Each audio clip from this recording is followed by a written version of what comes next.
Imom Abu Iso Muhammad Termiziy Shamoili Muhammadiyya 1-juz. Rasululloh sallallohu alayhi va sallamning tashqi ko'rinishlari, go'zal xulqlari, yuksak fazilatlari haqida. Tarjima va sharh muallifi Ziyovuddin Rahim. Buyuk muhaddis Abu Iso Termiziy rahmatulloh alayhining Shamoili Muhammadiyya kitobi islom olamida shuhrat qozongan, mo'tabar sanalgan manbadir. U o'zining ajoyib uslubi bilan keng kitobxonlar e'tiboriga tushgan. Mag'rib va mashriqqa dong'i ketgan. Bu muborak kitobda bashariyatning eng afzal vakili, anbiyolar sayyidi Muhammad Mustafa sallallohu alayhi va sallamning tashqi ko'rinishlari, ulug' hislatlari, yuksak xulqlari, go'zal muomalalari haqidagi hadislar keltirilgan. Sahobalar sevikli payg'ambarimiz sallallohu alayhi va sallamni shu qadar aniqlik bilan vasf qilishganki, kitobni o'qiganda xuddi u zotni ko'rgandek bo'lasiz. Ashabi kirom Rasulullohning yuzlari, ko'zlari, qoshlari, kipriklari, sochlari, qo'l-oyoqlari, yurishlari, o'tirishlari, kiyinishlari, ovqatlanishlari, ibodatlari, odamlar bilan muomalalari qandayligini tiniq tavsiflab berishgan. Imom Termiziy ana shunday hadislarni shamoyilda jamlagan. Ularni mohirona tartiblab boblarga ajratgan. Mo'min banda Rasul akram alayhissalom tashqi ko'rinishlari, oliy fazilatlari haqida bilishi lozim ma'lumotlar mana shu kitobda bor. Uni qunt bilan o'qigan kishi Nabiy sallallohu alayhi va sallamga xos go'zal sifatlarni o'rganadi.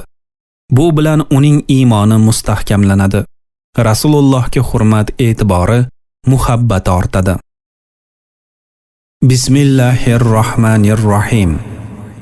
Tarjima va sharh muallifi muqaddimasi. Insonni eng go'zal suratda yaratgan, uni iymon ne'mati bilan siylagan, go'zal xulqlar bilan sharaflagan Alloh taologa behisob hamd va sanolar aytamiz.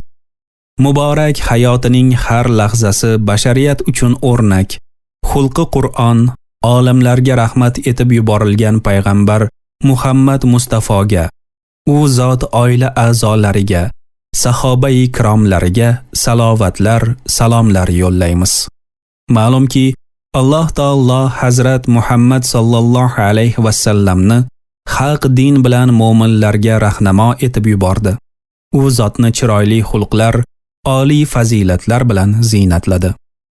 Dunyo va oxirat saodatiga boshlaydigan eng to'g'ri yo'l Rasul akram yo'llaridir.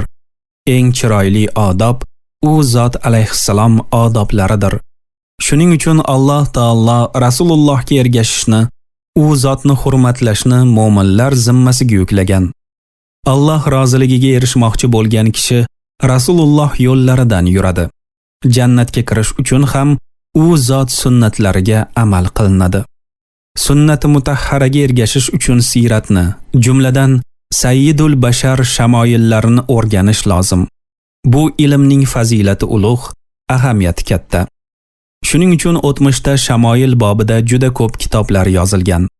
Hozir ham turli uslublarda yangi kitoblar yozilmoqda. Shuni alohida ta'kidlab o'tish lozim. Buyuk muhaddis Abu Iso Termiziy rahmatulloh alayhining Shamoili Muhammadiyya kitobi o'z bobida tengsiz manbadir. Bu muborak kitob 56 bob, 415 hadisdan iborat. Unda bashariyatning eng afzal vakili, anbiyolar sayyidi Muhammad Mustafa sallallohu alayhi va sallamning ulug' hislatlari, yuksak xulqlari, go'zal muomalalari haqidagi rivoyatlar jamlangan. Boblar o'ta nozik did bilan tartiblangan. Hadislar ketma-ketligi ham tahsinga sazovor. Muallif bayon qilishda o'rta yo'lni tanlagan. Kitob odamni zeriktirib yuboradigan darajada juda uzun ham, ma'no anglashilmay qoladigan darajada o'ta qisqa ham emas. O'rni kelganida Imom Termiziyning shamoyiliga sharh yozilishiga nima turtki bo'lgani haqida ikki og'iz to'xtalib o'tsam. Kamina xodimingiz Rasululloh sallallohu alayhi va sallamning go'zal xulq atvorlari haqida bir kitob yozishni boshlagan edi. Manbalar to'planib, boblar tartibga solinib, ishning ma'lum qismi bajarilgach, avval bu mavzudagi biron kitobni sharhlash niyati tug'ildi. Chunki yozilajak kitobning ko'lami katta, qamrovi keng edi. Uni ko'ngildagidek yozib tugallashga ko'p vaqt, bu mavzudagi chuqur ilm, yetarli malaka talab etilardi. Shuning uchun Shamoil haqida yozilgan eng sara kitoblardan biri vatandoshimiz Abu Iso Muhammad Termiziyning Shamoil Muhammadiya kitobi tanlandi. Zero uning hajmi nisbatan kichik bo'lsa-da, o'zida ko'p foydalarni jamlagan. Mo'min banda Rasul akram alayhissalom tashqi ko'rinishlari, oliy fazilatlari haqida bilish kerak ma'lumotlar mana shu kitobda bor. Uni qunt bilan o'qigan inson payg'ambarimiz sollallohu alayhi va sallamga xos go'zal sifatlarni o'rganadi. Bu bilan uning iymoni mustahkamlanadi. Rasulullohga hurmat, e'tibori, muhabbati ortadi. Imom Termiziyning Shamoil Muhammadiya kitobi o'zining ajoyib uslubi bilan keng kitobxonlar e'tiboriga tushgan. Mag'rib va mashriqda katta shuhrat qozongan. Shuning uchun bo'lsa kerak, Shamoilga juda ko'p sharhlar bitilgan. Sharhlarga hoshiyalar yozilgan. Ba'zilar kitobni muxtasar holga keltirgan. Bu borada juda ko'p ulamolar, jumladan Mulla Ali Qori, Ahmad ibn Muhammad Haytami, Ibrohim ibn Muhammad Bojuri, Abdurauf ibn Ali Munoviy rahmatullohi alayhim mehnat singan. Shamoil Muhammadiya kitobining o'quvchilarga taqdim etilishi haqida to'xtaladigan bo'lsak, mazkur kitob avval turkiy tilga, keyinroq zamonaviy o'zbek tiliga o'girilgan. Lekin kitob mazmunini kengroq tushunish uchun unga izoh kerakligi ma'lum.